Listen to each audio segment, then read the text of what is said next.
Alléluia, alléluia, alléluia.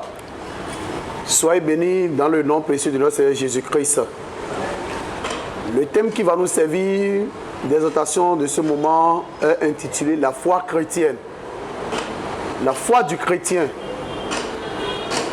Et nous allons nous demander qu'est-ce que c'est que la foi. La foi simplement est une ferme assurance des choses qu'on espère et une démonstration de celles qu'on ne voit pas. Et c'est ce que l'apôtre Paul nous dit dans Hébreux 11, verset 1. Or, la foi est une ferme assurance des choses qu'on espère, une démonstration de celles qu'on ne voit pas. Et pour avoir possédé, les anciens ont obtenu un témoignage favorable. C'est par la foi que nous reconnaissons que le monde a été formé par la parole de Dieu, en sorte que ce qu'on voit n'a pas été fait de choses visibles. C'est parce que toi et moi, nous croyons que Jésus est le Fils de Dieu que nous l'avons suivi. Et si nous croyons que Jésus est le Fils de Dieu, pourquoi doutons encore de l'existence des choses de Dieu? Pourquoi doutons encore de la promesse que Dieu nous a faite? Et Dieu, dans son amour infini, a démontré par A plus B qu'il est toujours là et qu'il sera toujours avec nous. Et si nous prenons un peu le livre de l'Évangile selon Marc, en son chapitre 11, chapitre 11, verset 24, le Seigneur Jésus-Christ disait à ses disciples, tout ce que vous demanderez à Dieu, croyez que vous l'avez reçu et vous le verrez s'accomplir. La Bible nous dit, dans Hébreux 11, que nous venons de lire tout à l'heure, que pour avoir possédé cette foi, on a rendu témoignage à certains hommes. Et si nous prenons le cas de Job, c'est la même chose. Si nous prenons le cas de Daniel dans la fosse au lion, et que nous lisons un peu Daniel 6, Daniel avait une foi inébranlable. Il avait une foi intouchable. Et comme nous l'a dit l'apôtre Paul dans Romains 8, verset 35, il dit, qui nous séparera de l'amour de Christ? Sera-ce la tribulation ou l'angoisse, la nudité ou la faim, la persécution? Malgré les persécutions, Daniel continuait d'adorer son Dieu. Il continuait d'avoir foi en son Dieu parce que il avait confiance, il avait cette foi inébranlable en Dieu qui lui a permis de gagner. Lisons un peu Daniel 6, à partir du 4e verset. On dit, alors les chefs et les satrapes cherchaient une occasion d'accuser Daniel en ce qui concernait les affaires du royaume. Mais ils ne purent trouver aucune occasion, ni aucune chose à reprendre, parce qu'il était fidèle et qu'on n'apercevait chez lui ni faute, ni rien de mauvais. Et ces hommes disent, nous trouverons, ils sont allés comploter contre Daniel, chez le roi. Au verset 8, il dit, maintenant au roi, confirme la défense et écrit le décret afin qu'il soit irrévocable selon la loi des maîtres et des Perses qui est immuable. Bien-aimés dans le Seigneur Jésus-Christ, nous voyons par là que Daniel était un homme pieux, intègre, qui avait confiance en son Dieu, qui priait. Et ces gens ont demandé au roi d'écrire une lettre. Et quiconque se trouvera en train d'appeler un autre Dieu sera mis dans la fosse au lion. Et ils ont écrit la lettre. Là-dessus, le roi Darius écrivit le décret et la défense. Lorsque Daniel sut que le décret était écrit, il se retira dans sa maison où les fenêtres de la chambre supérieure étaient ouvertes dans la direction de Jérusalem. Et 3 fois le jour, il se mettait à genoux, il priait et il louait son Dieu comme il le faisait auparavant. Bien-aimé dans le Seigneur Jésus-Christ, lorsque tu es un chrétien, tu es un homme de foi, et que peut-être l'ordre est venu du haut pour dire, tu ne dois plus appeler ton Dieu, ou bien si tu n'appelles pas un autre Dieu, autre que le Dieu d'un chauffard, on va te tuer. Qu'est-ce que tu vas faire? Tu vas commencer par avoir la peur. Et ta foi va faillir.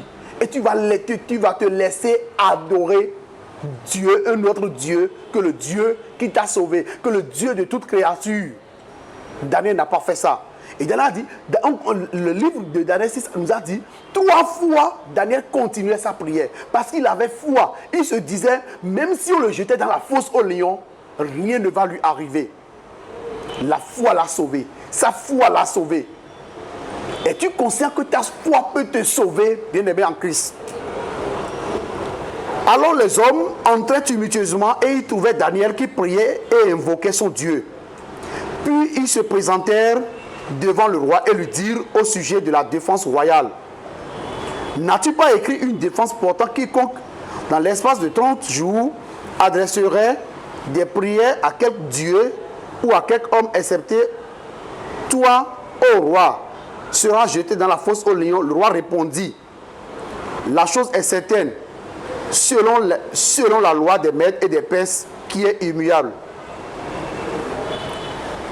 Il prit de nouveau la parole et dit au roi, Daniel, l'un des captifs de Juda, n'a tenu aucun compte de toi, ô roi, ni de la défense que tu as écrite. Et il a fait sa prière 3 fois le jour. Le roi fut affligé. Le roi fut affligé en son cœur et il ordonna qu'on jette Daniel dans la fosse au lion. Le verset 16 qui dit, le roi donna l'ordre qu'on amena Daniel et qu'on le jeta dans la fosse au lion. Le roi prit la parole et dit à Daniel, puisse ton Dieu que tu sais avec persévérance te délivrer. Le roi a dit cela tout simplement parce qu'il sait que Daniel est un homme de foi. Il sait que Daniel est un homme de Dieu qui a la foi en son Dieu. Il est intègre et qu'il craint Dieu. C'est pourquoi il a dit, puisse ton Dieu que tu sais avec persévérance, il a ajouté le mot persévérance, te délivrer. On apporta une pierre et on l'a mis sur l'ouverture de la fosse. Le roi la scella de son anneau et de l'anneau de ses grands, afin que rien ne fût changé à l'égard de Daniel. Le roi rendit ensuite dans son palais. Il passa la nuit à jeun. Parce puisque le roi sait que c'est un homme de foi, c'est un homme de Dieu qui a la crainte pour son Dieu, le roi était inquiet de ce qui arrivera à Daniel. Et il n'a pas mangé. Et la Bible nous dit que le roi se rendit ensuite dans son palais. Il passa la nuit à jeun. Il ne fit point venir de concubine auprès de lui et il ne put se livrer au sommeil. Le roi se leva au point du jour avec l'aurore et il alla précipitamment à la fosse au lion. En s'approchant de la fosse, il appela Daniel d'une voix triste. Voyez combien de fois le roi l'aimait. Parce qu'il voit en lui un homme qui a la crainte de Dieu. La crainte pour son Dieu. La foi en Dieu. La foi inébranlable. Parce que l'apôtre Paul nous a dit, la foi est une ferme assurance des choses qu'on espère. Une démonstration de celles qu'on ne voit pas. Et lorsque le roi s'est approché de la fosse au lion, le roi prit la parole et dit à Daniel, Daniel, serviteur du Dieu vivant. Vous voyez comment le roi a appelé Daniel. Il a dit, serviteur du Dieu vivant. Ton Dieu que tu sais avec persévérance a-t-il pu te délivrer des lions? Et Daniel dit au roi, roi, vis éternellement. Mon Dieu a envoyé son ange et fermé la gueule des lions et qui ne m'ont fait aucun mal parce que j'ai été trouvé innocent devant lui et devant toi non plus. Ô roi, je n'ai rien fait de mauvais. Bien-aimé dans le Seigneur Jésus-Christ. Lorsque nous avons la foi, comme l'a dit l'apôtre Paul aux Romains, en son chapitre 8, verset 35, qui nous séparera de l'amour de Christ? La foi que nous avons en Dieu, et nous avons suivi son Fils Jésus-Christ, qui nous séparera de cette foi, qui nous séparera de cet amour? Bien-aimé dans le Seigneur Jésus-Christ. Voilà ce que Dieu a fait à Daniel à cause de sa foi. Et c'est ce que l'apôtre Jacques nous dit dans Jacques 2. Toi tu dis, Jacques 2. Lisons un peu à partir du verset 14. Mes frères, que sait-il à quelqu'un de dire qu'il a la foi et s'il n'a pas les œuvres? La foi peut-elle le sauver? Nous voyons par là, à travers les comportements, les actes de Daniel, que Daniel a les œuvres. L'œuvre, c'est quoi? Il a la foi que Dieu peut le délivrer. Mais cette foi-là a mené à travailler, à continuer ses prières, à adresser ses supplications à Dieu.